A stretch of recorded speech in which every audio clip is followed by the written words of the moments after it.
بسم الله الرحمن الرحيم. إن الحمد لله نحمده ونستعينه ونستغفره ونعوذ بالله من شرور أنفسنا ومن سيئات أعمالنا. من يهده الله فلا مضل له ومن يضلله فلا هادي له، وأشهد أن لا إله إلا الله وحده لا شريك له، وأشهد أن محمدا عبده ورسوله. أما بعد، بسم الله الرحمن الرحیم۔ اقتصادی مقاطع اور معاشی بائیکاٹ برآت کا ایک اہم ترین تقاضا۔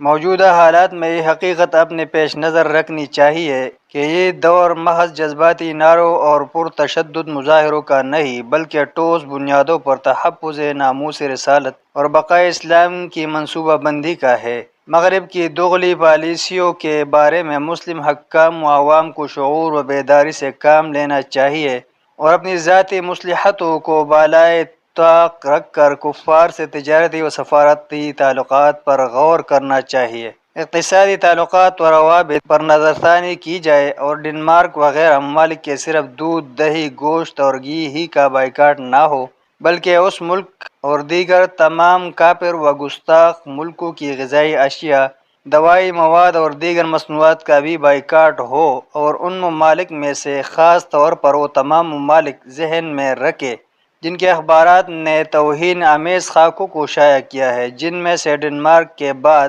Norway, France, Italy, New Zealand, Portugal, Spain, Hungary, Switzerland, Greenland, Belgium, Bulgaria,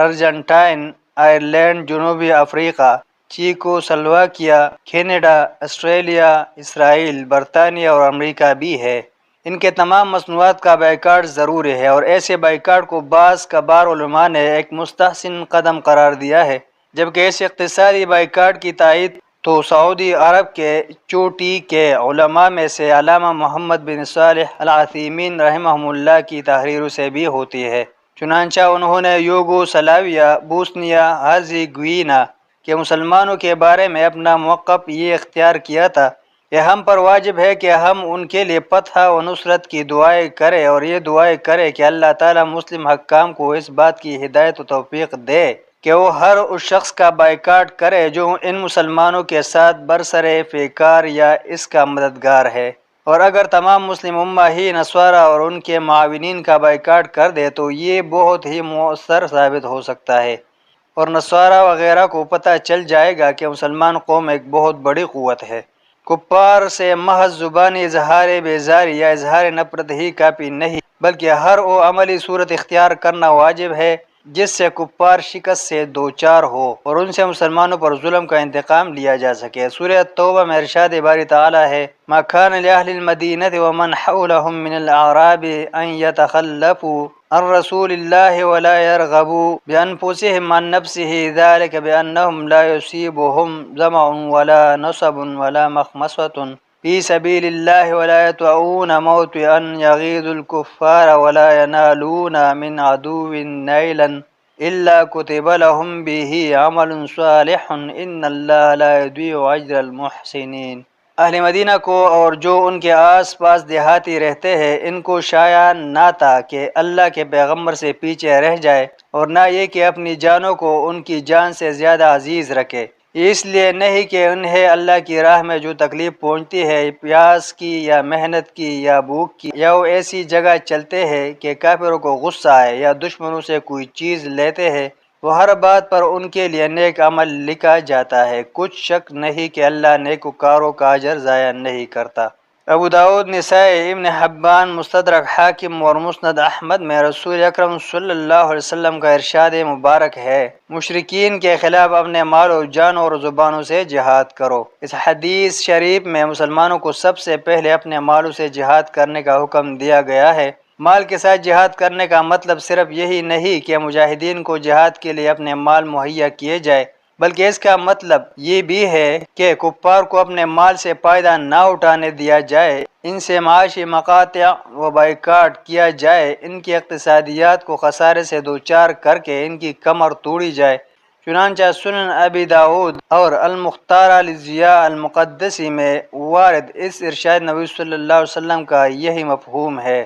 جس نے اللہ کے لیے محبت کی، اللہ کے لیے دشمنی کی، اللہ کے لیے اپنا مال دیا اور اللہ کے لیے روک لیا، اس نے اپنا ایمان مکمل کر لیا۔ مشرکین مکہ کا بائیکاٹ۔ بعثت نبوی صلی اللہ علیہ وسلم کے 7ویں سال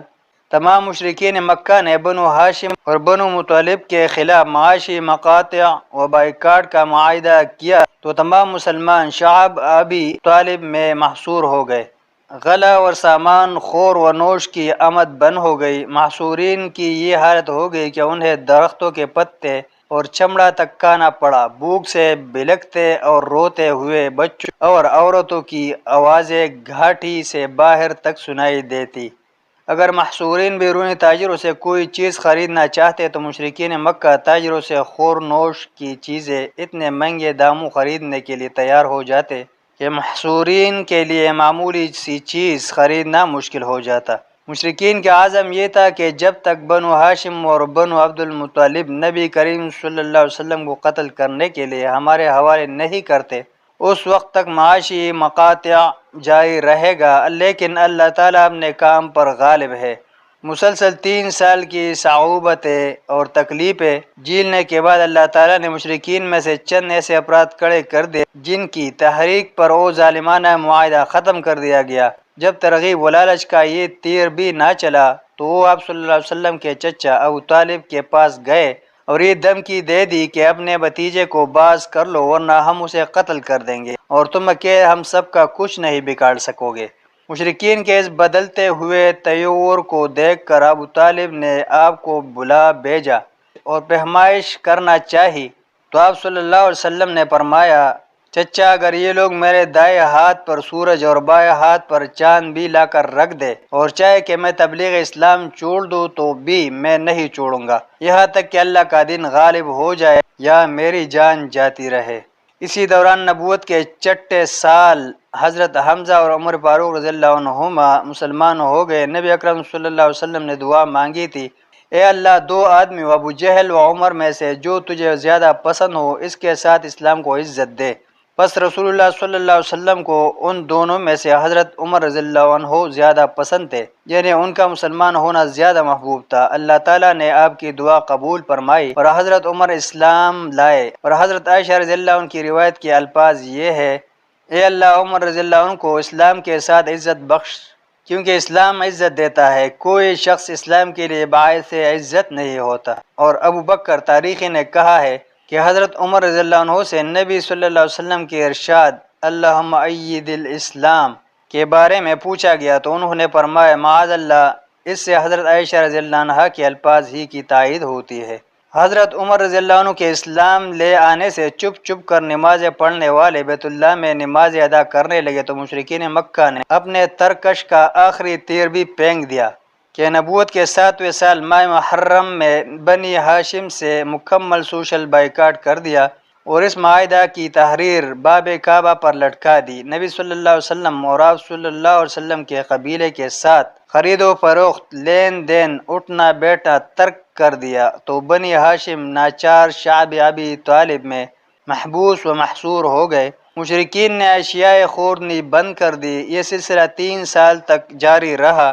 حافظ ابن قیم رحمہ اللہ لکھتے ہیں کہ اس تحریر کا لکھنے والا بغیض بن عامر تھا اور نبی صلی اللہ علیہ وسلم کی بد دعا کی وجہ سے اس کا تحریر لکھنے والا ہاتھ شل ہو گیا تھا۔ امام سہیلی رحمہ اللہ نے اس بائیکاٹ کے دوران پیش آمدہ مشکلات بھی ذکر کی ہے کہ اشیاء خوردنی نہ ہونے کی وجہ سے پتے کھاتے اور پائخانے کی بجائے مینگنیاں کرتے۔ حضرت سعد بن ابی وقاص رضی اللہ عنہ کا بیان ہے کہ ایک رات چلتے ہوئے کوئی تر چیز میرے پاؤں کو لگی تو میں نے بھوک کے مارے فوراً پکڑ کر نگل لی اور مجھے آج تک معلوم نہیں کہ وہ کیا چیز تھی۔ وہی فرماتے ہیں کہ ایک رات میرے ہاتھ اونٹ کا کوئی سوکھا ہوا چمڑا لگ گیا، میں نے اسے دھویا، آگ پر بھونا اور پانی میں بھگو کر 3 دن تک کھایا۔ یہ شعب ابی طالب کا سارا عرصہ بڑی مشکل کا وقت تھا مگر بنی ہاشم کے پائے استقلال میں لرزش نہ آئی۔ اشارہ الہی سے اس معاہدے کو دیمک چاٹ گئی، صرف اللہ تعالیٰ کا نام باقی رہ گیا۔